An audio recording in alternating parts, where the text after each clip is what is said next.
من الشيطان الرجيم. بسم الله الرحمن الرحيم.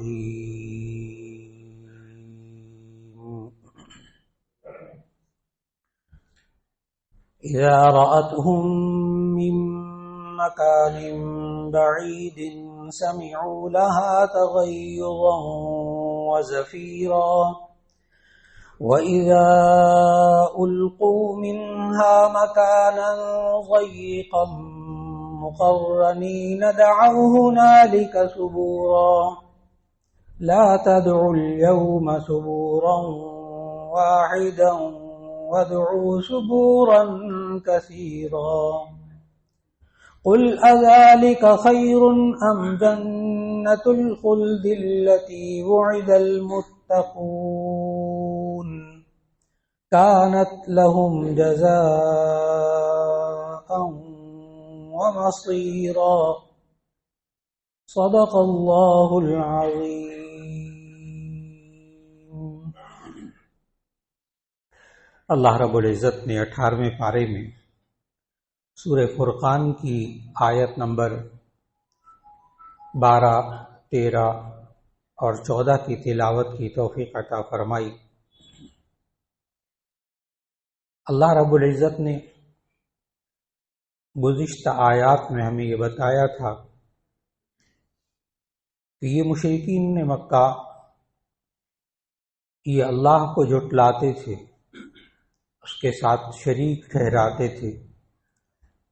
یہ لوگ قرآن کا بھی مذاق اڑاتے تھے اور نبی کریم صلی اللہ علیہ وسلم کو بھی نہیں مانتے تھے. اور پھر یہ لوگ نبی کریم صلی اللہ علیہ وسلم کو یوں کہتے تھے کہ آپ کے ساتھ فرشتے ہونے چاہیے تھے، آپ تو بازاروں میں پھرتے ہیں، کھانا بھی کھاتے ہیں، آپ کے پاس تو بڑی جاگیریں ہونی چاہیے تھیں، بڑا مال و دولت ہونا چاہیے تھا اگر آپ اللہ کے نبی تھے. تو وہ اس طرح نبی صلی اللہ علیہ وسلم کو بھی نہیں مانتے تھے، اور وجہ اس کی یہ تھی کہ وہ اصل میں بلکذبوا بالساعہ کہ وہ قیامت کو جھٹلاتے تھے. جو بندہ آخرت پر ایمان نہیں رکھتا وہ ہدایت بھی نہیں پا سکتا. اور پھر اللہ تعالیٰ نے فرمایا گزشتہ آیات میں کہ وَأَعْتَدْنَا لِمَنْ كَذَّبَ بِالسَّاعَةِ سَعِيرًا، اور وہ لوگ کہ جو اللہ کو، قرآن کو اور رسول اللہ صلی اللہ علیہ وسلم کو جھٹلاتے ہیں اور اس کے ساتھ ساتھ وہ قیامت کو جھٹلاتے ہیں، تو اللہ تعالیٰ نے ان کے لیے آخرت میں جہنم کی دہکتی ہوئی آگ کو تیار کر کے رکھا ہے. آج کی تلاوت کردہ آیات میں اللہ تعالیٰ اس جہنم کی آگ جو دہکتی ہوئی ہوگی اس کی چند کیفیات اور ان جہنمیوں کے کچھ حالات اور کیفیات ذکر فرمائیے. اذا رأتهم من مکان بعید، کہ جب وہ جہنم ان جھٹلانے والے لوگوں کو دیکھے گی، من مکان بعید، دور سے، سمعوا لها، تو وہ لوگ سنیں گے اس جہنم کے تغیظا، بہت زیادہ جوش مارنے کو اور بھڑکنے کو، وزفیرا، اور اس کے شور کو اور اس کے چلانے کو. یہ جہنم کی چنگھاڑ کو، اس کے جوش مارنے کو دور سے دیکھ لیں گے.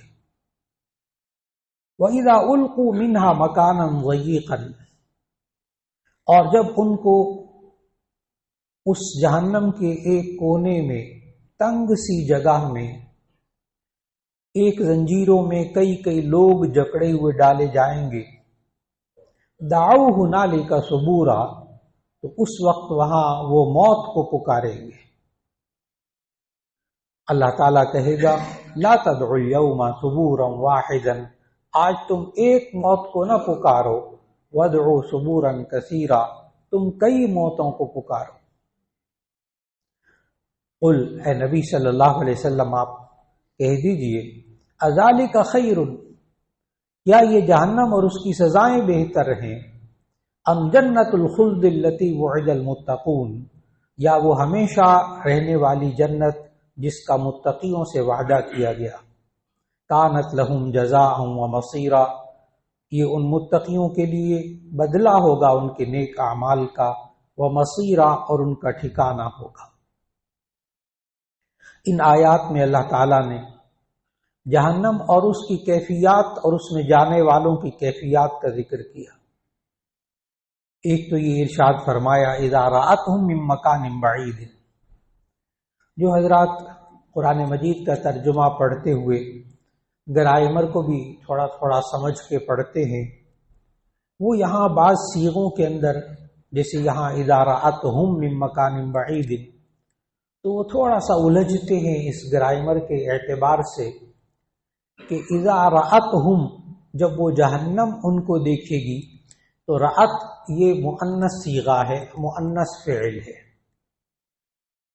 تو وہ ترجمہ پڑھنے والے بہت سے حضرات الجھتے ہیں کہ جب جہنم کا ذکر آتا ہے تو وہاں ہمیشہ مؤنث صیغے آتے ہیں، آگے بھی آیت میں ضمیریں بھی آ رہی ہیں تو مؤنث آ رہی ہیں۔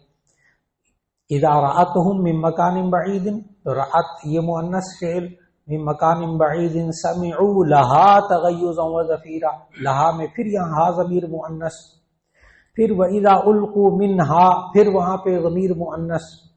تو جہنم کے لیے مؤنث فعل مؤنث ضمیریں کیوں آتی ہیں؟ تو اس کا جواب ذہن میں رکھ لینا چاہیے کہ عربی گرامر کے اندر ایک تو ہوتا ہے مؤنث لفظی، یعنی لفظ کے اعتبار سے ہمیں وہ مؤنث نظر آتا ہے، جیسے لفظ جنت، جنت کے اندر تا آ گئی تانیث کی تو اس کو مؤنث لفظی کہیں گے۔ لیکن بعض عربی زبان میں ایسے الفاظ ہیں جو بظاہر مذکر نظر آتے ہیں، ان میں علامات تانیث نہیں ہوتی، لیکن وہ سماعاً مؤنث ہوتے ہیں، یعنی عربی زبان میں سنا گیا ان کو مؤنث، کوئی قانون نہیں ہوتا، اس کو مؤنث سماعی کہتے ہیں، یعنی اہل زبان اس کو مؤنث بولتے ہیں، لہذا ہم بھی اس کو مؤنث بولتے ہیں۔ کیا وجہ ہے؟ کوئی دلیل نہیں، کوئی وجہ نہیں، اہل زبان۔ چنانچہ جہنم اور اس کے جتنے نام قرآن مجید میں آئے ہیں سب کے سب مؤنث سماعی، نار آگ مؤنث سماعی، جہنم مؤنث سماعی، سعیرہ مؤنث سماعی، یعنی آگ اور اس کے جتنے نام قرآن مجید میں جہنم کے آئے ہیں سب مؤنث ہیں، اس لیے اس کے لیے فعل بھی مؤنث، ضمیر بھی مؤنث۔ اور آپ نے محسوس کیا ہوگا کہ ہم ترجمہ کرتے وقت بھی جہنم کو مؤنث ہی پڑھتے ہیں، جہنم بھر جائے گی، جہنم کہے گی، یعنی ہم وہاں بھی اردو میں بھی ہم اس کا ترجمہ مؤنث ہی کا کرتے، یہ نہیں کہتا کہ جہنم کہے گا یا جہنم بھر جائے گا، یوں نہیں کہتے، ہم مؤنث ترجمہ ہی کرتے ہیں۔ عربی میں بھی مؤنث ہے، اردو میں بھی، جنت بھی اسی طرح، لیکن جنت مؤنث لفظی شمار ہو جاتا ہے۔ تو یہ ایک خاص سوال کا جواب دے رہا تھا کہ بہت سے حضرات جو گرامر کے اعتبار سے قرآن مجید کو ساتھ ساتھ تھوڑا تھوڑا سمجھ کے پڑھتے ہیں وہ یہاں الجھتے ہیں کہ اس کے لیے اذا رأتهم، جب وہ جہنم دیکھے گی ان کو، تو یہاں فعل مؤنث کیوں آیا؟ اس لیے کہ یہ مؤنث سماعی ہے۔ ایک تو یہ عرض کرنا مقصود۔ اب اللہ تعالیٰ اس جہنم کے بارے میں، اس دہتی ہوئی آگ کے بارے میں فرماتے ہیں کہ اذا رأتهم من مکان بعید، جب وہ دور سے جہنم ان کو دیکھے گی، سمعوا لها تغیظا وزفیرا، تو وہ دور سے اس کا جوش اور اس کا غصہ اور اس کے دہکتے ہوئے شعلوں کو دیکھیں گے، اس کی آوازوں کو سنیں گے۔ تغیظ کا معنی عربی میں ہوتا ہے کہ غصے سے بھر جانا، غصے سے جھنجھلانا، اور غصے کی غضبناک کیفیت کو تغیظ، ہم عربی میں بھی غیظ کہتے ہیں غصے کو، ہم اردو میں بھی بولتے ہیں غیظ و غضب، تو غیظ کہتے ہیں غصے کو، اور زفیرہ کہتے ہیں شور کو، ایسا شور جو بہت برا لگتا ہو انسان کو، چیخنا، دھاڑنا، اونچی آواز سے چلانا، یہ سب ترجمے زفیرہ کے ہیں۔ اس لیے عرض کر رہا ہوں کہ آپ کو تغیظاً اور زفیرہ، اس کے مختلف ترجمے آپ کو مختلف مترجمین کے ہاں ملیں گے، اور وہ سارے ترجمے درست ہیں۔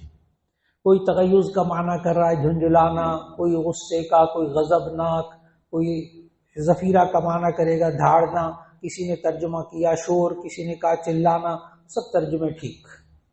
تغیظاً کا معنی غصے سے بھر کر جھنجھلا جانا، وہ غصے سے بھرا ہوا بکھرا ہوا اس کو دیکھیں گے.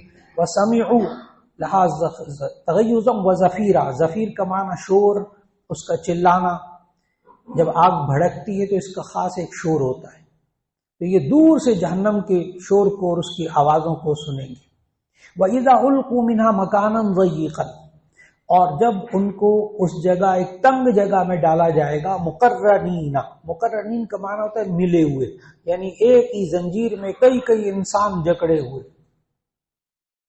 قرآن مجید میں جہاں کہیں جنت اور اس کی نعمتوں کا ذکر ملے گا نا، وہاں آپ کو وسعت ملے گی.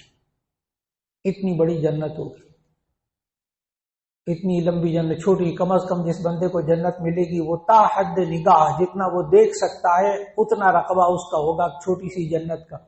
تو اللہ تعالیٰ نے جنت اور اس کی نعمتوں کا جب ذکر کیا ہے نا، تو اس میں وسعت کا ذکر کیا ہے. اور جہاں جہنم کا ذکر کیا وہاں اللہ نے تنگ جگہ، مصیبت والی، دکھوں والی، وہ اس طرح ذکر کیا. تو فرمائے وَإِذَا أُلْقُوا مِنْهَا مَكَانًا ضَيِّقًا مُقَرَّنِينَ، کہ جب ان کو وہاں جہنم میں ڈالا جائے گا ایک تنگ جگہ میں اور ایک ہی زنجیر میں کئی لوگ جکڑے ہوئے. دعوا هنالك ثبورا. ثبورا کہتے ہیں عربی میں موت کو، ثبورا موت کو. دعوا هنالك ثبورا، تو اس وقت وہاں موت کو پکاریں گے. کیونکہ ان کے نا زندگی میں یہی عادت بنی ہوئی تھی کہ جب کسی چیز سے جان چھڑانی ہوتی تھی کہتے کاش ہم مر ہی جاتے، یعنی مر جائیں گے، چھوٹ جائیں گے تمام دکھوں سے، تمام بیماریوں سے. جیسے جو بیچارہ کوئی بہت ہی زیادہ بیمار ہو جائے، بہت ہی دکھ ہوں، بہت ہی غم پہنچے، بہت بڑے بڑے نقصانات ہو جائیں، تو وہ آگے سے کہتے ہیں میں مر ہی جاتا تو اچھا تھا. یعنی ہمارے یہاں دنیا میں یہی ہوتا ہے کہ بندہ سمجھتا ہے میں مر جاؤں گا تو چھٹکارا ہو جائے گا. لیکن ذہن میں رکھیے گا مر کر چھٹکارا نہیں ہوگا، اس لیے کہ وہاں پر یہ لوگ موت کو پکاریں گے دنیا کی عادت کی طرح. اللہ کرے ہم مر ہی جائیں تو یہ بڑی مشکل ہے جہنم کی سزائیں. اور وہاں نبی صلی اللہ علیہ وسلم نے کیا بتایا کہ جب اللہ تعالیٰ موت دے دے گا دنیا کے اندر، پھر قیامت کے دن قریب جب دوبارہ زندہ کرے گا اللہ تعالیٰ، تو پھر میدان حشر میں بہت مستند حدیث عائشہ کی کہ پھر موت کو ایک مینڈھے کی صورت میں لایا جائے گا، ایک جانور کی صورت میں لایا جائے گا، اور اس کو پورے انسانوں کے سامنے، ان کی آنکھوں کے سامنے اس جانور کو، اس مینڈھے کو ذبح کر دیا جائے گا. موت کو ایک مینڈھے کی صورت میں لایا جائے گا میدان حشر میں، اور تمام انسانوں کے سامنے اس کو ذبح کر دیا جائے گا. اور پھر اس وقت کہا جائے گا آج موت کو موت آ گئی ہے، اب اس کے بعد کسی کو موت نہیں آئے گی. اس کے بعد ہمیشہ کی زندگی، یا جنت میں یا جہنم میں، اس کے بعد ہمیشہ کی زندگی. پھر اس وقت موت کو بھی موت دے دی جائے گی، لیکن اس وقت یہ پکاریں گے جہنم میں جا کر دعوا هنالك ثبورا. اس وقت وہ موت کو پکاریں گے. اس وقت ان سے پتہ کیا کہا جائے گا؟ لا تدعوا اليوم ثبورا واحدا. اب تم ایک موت کو نہ پکارو، وادعوا ثبورا كثيرا. تم اب کئی کئی موتوں کو پکارو. اب کچھ نہیں ہوگا، اب کچھ نہیں ہوگا. آج انسان دنیا میں یہ سمجھتا ہے کہ اس کے پاس نعمتیں ہوں، اس کو کوئی دکھ نہ ہو، سب کچھ ٹھیک چل رہا ہو، میری مرضی کے مطابق سب چیزیں مجھے مل رہی ہوں، تو میری زندگی کامیاب، میری زندگی کامیاب. یہی لوگ نبی صلی اللہ علیہ وسلم کی کامیاب زندگی کو بھی یہی سمجھ کر کہتے تھے کہ آپ کے پاس مال و دولت ہونا چاہیے تھا، جاگیریں ہونی تھی، جائیدادیں ہونی چاہیے تھی. ہمارے نبی کو تو ایک کامیاب زندگی ہونی چاہیے نا، اس کے پاس اس کا ایک سٹیٹس ہونا چاہیے. سٹیٹس سے مراد معاشی رتبہ، پیسے، دولت، چیزیں. ورنہ نبی صلی اللہ علیہ وسلم کا سٹیٹس سب سے اونچا، نبی صلی اللہ علیہ وسلم کا سٹیٹس سب سے اونچا. ہمارا ایمان ہے کہ دنیا بھر کے سارے نیک لوگ اکٹھے ہو جائیں، تمام اولیاء اللہ اکٹھے ہو جائیں نا، تمام صحابہ اکٹھے ہو جائیں، تمام خلفائے راشدین اکٹھے ہو جائیں، وہ ایک نبی کے برابر نہیں ہو سکتے. اور سارے انبیاء اکٹھے ہو جائیں نا تو آخری نبی حضرت محمد صلی اللہ علیہ وسلم کے بعد برابر ان کا رتبہ نہیں ہو سکتا. ہمارا ایمان ہے. شیخ سعدی نے بہت آسان سا جملہ کہہ کے بات سمجھا دی. بعض از خدا بزرگ تو یہ قصہ مختصر، کہانی ختم. بعد الخدا بزرگ تو یہ قصہ، اللہ کے بعد اگر کوئی بڑا ہے تو محمد صلی اللہ علیہ وسلم، ہمارا ایمان۔ لیکن وہ لوگ کیا سمجھتے تھے، کفار کیا سمجھتے تھے کہ ان کے پاس پیسہ ہوگا تو یہ کامیاب زندگی ہوگی، ان کے پاس مال و دولت ہوگا تو یہ کامیاب زندگی گزارے گی۔ آج ہم بھی بسا اوقات دنیا میں مسلمان ہونے کی حیثیت سے کبھی کبھی یہ سمجھتے ہیں کہ کافروں کے پاس، غیر مسلموں کے پاس اتنا مال و دولت، غیر مسلم خوشحال، ہم مسلمان ایسے کیوں؟ ہم مسلمانوں کے پاس مال و دولت ہوتا ہم بھی خوشحال ہوتے، ہم تو نیک کام کرتے ہیں، ہمیں تو مصیبتیں بھی نہیں آنی چاہیے، کافروں کو کیوں نہیں آتی؟ آتی ان کو بھی ہیں، لیکن یہ کہتا ہے کہ کیوں نہیں میرے پاس مال و دولت، میں اللہ کا نیک بندہ ہوں، مجھے کیوں بیماریاں آتی، میری بیوی کیوں بیمار ہوتی، بچے کیوں بیمار ہوتے ہیں، حالات میرے اوپر کیوں آتے ہیں، دکھ مصیبتیں کیوں آتی ہیں، نقصان ہمیں کیوں ہوتے ہیں؟ اور جس ہمارے ذہنوں میں کیا ہوتا ہے کہ جی جس کے پاس سٹیٹس بہت اچھا ہو، جس کے پاس پیسہ بہت ہو، جس کے پاس مال و دولت بہت ہو، کامیاب انسان وہ ہے۔ یاد رکھ لیجئے گا، کہیں بھی قرآن مجید میں اللہ تعالیٰ نے یہ نہیں ہمیں اصول بتایا کہ جو بندہ اللہ کا نیک بندہ ہوتا ہے اللہ اس کو خوب مال و دولت دیتا ہے، کوئی آیت آپ کو نہیں ملے گی۔ ہاں یہ ہے کہ جو ایمان والا ہوتا ہے اللہ اس کو خوب برکت دیتا ہے، اس کو خیر دیتا ہے، یہ ضرور ہے، لیکن یہ نہیں ہے کہ جو بندہ اللہ کی بات مان کر چلتا ہے بس اللہ تعالیٰ اس پر جو ہے نا ڈالروں کی بارش کر دیتا ہے، نہیں۔ جو توبہ اور استغفار کرتا ہے، نیک عمل کرتا ہے، اللہ تعالیٰ اس پر رحمت کی بارش برساتا ہے، ہاں رحمت کی بارش برساتا ہے، یعنی اس کو پیسہ زیادہ ہوگا۔ آج ہی ہمارے امام صاحب پہلی رکعت میں سورۃ البقرہ کی ایک آیت پڑھ رہے تھے، وَمَن كَفَرَ فَأُمَتِّعُهُ قَلِيلًا ثُمَّ اضْطَرُّهُ إِلَى عَذَابِ النَّارِ۔ وَمَن كَفَرَ فَأُمَتِّعُهُ قَلِيلًا، جو بندہ کفر کرتا ہے اللہ کہتا ہے ہم اس کو بھی تھوڑا سا سامان دے دیتے ہیں، چلو وہ جو آپ کو زیادہ سامان نظر آ رہا ہے نا وہ آخرت کے مقابلے میں تھوڑا ہے، چلو وَمَن كَفَرَ فَأُمَتِّعُهُ قَلِيلًا، جو بندہ کفر کرتا ہے ہم اس کو بھی دیں گے، تھوڑا سا دیں گے، جو آپ کو زیادہ نظر آ رہا ہے نا وہ اللہ کے نزدیک کیا ہے، تھوڑا سا، لیکن فَوَعْذِبْهُ عَذَابًا النَّارِ، پھر اس کے بعد اس کو اس کے ایمان نہ لانے کی وجہ سے، اللہ کی بات نہ ماننے کی وجہ سے اس کو جہنم میں ڈالیں گے، وہ نقصان کی بات۔ اس لیے ذہن میں بہت اچھی طرح رکھ لینا چاہیے کہ انسان نمازیں پڑھے، روزے رکھے، اللہ کی بات مان کر چلے، 100% اللہ کی بات مان کر چلے تو اس کو دنیا میں بخار نہیں ہوگا، نقصان نہیں ہوگا، اس کو کوئی تکلیف نہیں ہوگی، اس کی بیوی نہیں مرے گی، اس کے بچے نہیں مریں گے، اس کو کوئی جانی مالی نقصان نہیں ہوگا۔ اگر یہ اللہ کا نظام ہوتا تو سب سے زیادہ نیک حضرت محمد رسول اللہ صلی اللہ علیہ وسلم، نہ ان کو بخار ہوتا، نہ ان کی ازواج مطہرات کا انتقال ان کے سامنے ہوتا، نہ ان کے بچوں کا انتقال ان کی گود میں ہوتا، نہ ان کے لیے لوگ دنیا کے اندر کانٹے بچھاتے، نہ گڑھے کھودتے، نہ ان کا دانت مبارک ٹوٹتا، نہ وہ جنگوں کے اندر جہاد کے اندر زخمی ہوتے، ان کو کبھی کوئی تکلیف ہوتی نہ۔